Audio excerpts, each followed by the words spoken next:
بسم اللہ الرحمن الرحیم۔ السلام علیکم۔ اسلامک سٹوریز پروڈکشن کی طرف سے آپ سب کو خوش آمدید۔ امید کرتی ہوں کہ آپ سب خیریت سے ہوں گے۔ بابل شہر کی ایک بدکار عورت مر گئی تو اس کے گھر والوں نے اسے دفن تک نہ کیا بلکہ ایک کوڑے کے ڈھیر میں پھینک دیا۔ حضرت موسیٰ علیہ السلام جب کوہ طور پر اللہ تعالیٰ سے باتیں کرنے کے لیے گئے تو اللہ تعالیٰ نے فرمایا، اے موسیٰ، باقی باتیں بعد میں ہوں گی، پہلے جاؤ، میری ایک کنیز کی لاش کوڑے پر پڑی ہے، اسے غسل دلاؤ اور عزت کے ساتھ دفناؤ۔ حضرت موسیٰ علیہ السلام کوہ طور سے واپس آئے اور بابل شہر میں داخل ہوئے تو تلاش کرتے کرتے ایک جگہ دیکھا کہ کوڑے پر ایک لاش پڑی ہے اور اس کے ارد گرد 4 کتے رکھوالی کر رہے ہیں تاکہ کوئی درندہ لاش کو پامال نہ کر سکے۔ حضرت موسیٰ علیہ السلام نے اس کے گھر کا پتہ پوچھا اور ان سے کہا کہ لاش کو اٹھانے میں میری مدد کرو۔ عورت کے گھر والوں نے کہا، ہم اس لاش کے قریب بھی نہیں جائیں گے، یہ ایک بدکار عورت تھی جس نے اپنی ساری زندگی بدکاری میں گزار دی، پورے شہر میں کوئی بھی لاش کو اٹھانے سے انکار کر رہا تھا۔ حضرت موسیٰ علیہ السلام اپنے بھائی حضرت ہارون علیہ السلام کے پاس گئے اور کہا کہ لاش اٹھانے میں میری مدد کرو۔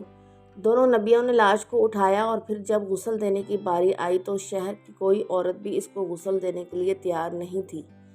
یہ دیکھتے ہوئے حضرت موسیٰ علیہ السلام نے اپنی زوجہ اور بہن کو حکم دیا کہ اس عورت کو غسل دو۔ غسل کے بعد اپنے بھائی حضرت ہارون علیہ السلام کی مدد سے اس عورت کو دفن کیا۔ دفنانے کے بعد جیسے ہی آپ واپس آ رہے تھے تو شہر والے لوگ آپ کے سامنے آ گئے۔ وہ سب مل کر آپ سے کہنے لگے، اے موسیٰ، یا تو ہمیں اس بات کی وضاحت دو کہ ایک بدکار عورت کو اتنی عزت کیوں دی، یا پھر وہ کلمہ جو آپ علیہ السلام نے ہمیں پڑھایا ہے، ہم آپ کو واپس کرنے آئے ہیں۔ حضرت موسیٰ علیہ السلام نے لوگوں سے فرمایا، اے شہر کے لوگوں، مجھے جو حکم اللہ نے دیا میں نے تو اس کے حکم کی تعمیل کر دی۔ ہاں، اگلی بار میں جب کوہ طور پر گیا تو تم سب کو تمہارے اس سوال کا جواب مل جائے گا۔ یہ سن کر لوگ واپس چلے گئے۔ حضرت موسیٰ علیہ السلام کوہ طور پر گئے تو فرمایا، اے میرے پروردگار، اس شہر کے لوگ مجھ سے اس بات کی وضاحت مانگتے ہیں کہ ایک بدکار عورت کو اتنی عزت سے کیوں دفن کیا گیا۔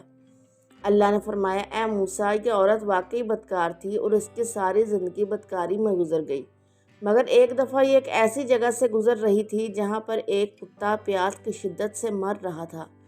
اس عورت کو کتے کی حالت پر رحم آ گیا۔ اس نے پانی کے کنویں سے اپنے کپڑے گیلے کیے اور کتے کے منہ میں نچوڑ دیے۔